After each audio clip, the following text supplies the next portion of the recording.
क्या आप भी अपनी शेयर मार्केट में किस्मत को चमकाना चाह रहे हैं? क्या आप भी चाहते हैं वायदा कारो बाजार के इस संसार में आप भी करोड़ों और अरबों रुपए कमाएं? तो आइए इस चैनल में देखते हैं कि किस प्रकार से आप शेयर बाजार से संबंधित चीजों में लाभ प्राप्त कर सकते हैं। नमस्कार दोस्तों, आप देख रहे हैं ज्योतिष विज्ञान की अद्भुत दुनिया। मैं हूं आपका होस्ट, आपका दोस्त आचार्य डॉक्टर एस वर्मा पद्मेश। और आज के बहुत ही महत्वपूर्ण टॉपिक अर्थात शेयर मार्केट में धन को अधिक से अधिक स्थिति में लाभ में कैसे लाएं।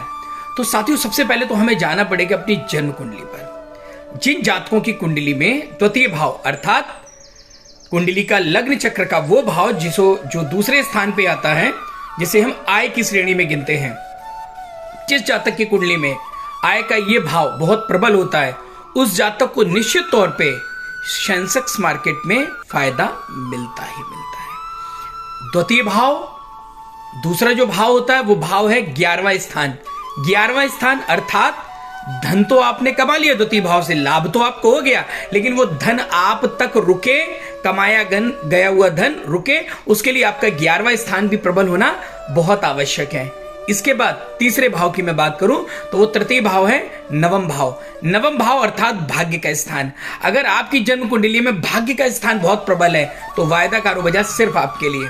और इसके बाद अंतिम भाव होता है पंचम भाव, क्योंकि इसका भी एक बड़ा स्थान है अपने आप में।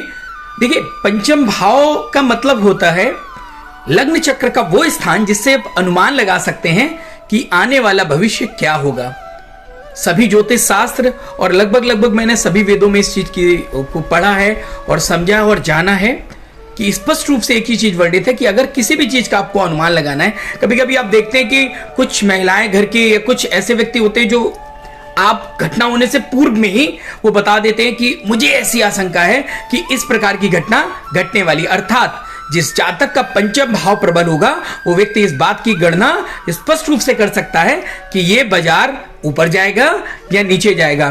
तो निश्चित तौर पे आप अपनी कुंडली को अच्छे ज्योतिष से स्टडी अवश्य करा लें। अगर आपकी कुंडली में पंचम भाव कमजोर है और पंचम भाव से किसी प्रकार की समस्या है तो पंचम भाव को ठीक अवश्य करा लें। और एक खास उपाय और बताने जा रहा हूं आपको। रविवार के दिन हस्त नक्षत्र में अगर आप गूलर की जड़ को अपने दाहिने हाथ में बांधते हैं तो लक्ष्मी माता की अपार कृपा आप पर होगी। और साथ ही साथ अगर रेवती नक्षत्र में जामुन के पेड़ की जड़ अगर अपने बाएं हाथ में बांधते हैं तो ये मान लीजिए कि पंचम भाव तो प्रबल होगा ही होगा, वायदा कारो बाजार में आपको कोई हरा नहीं सकता है।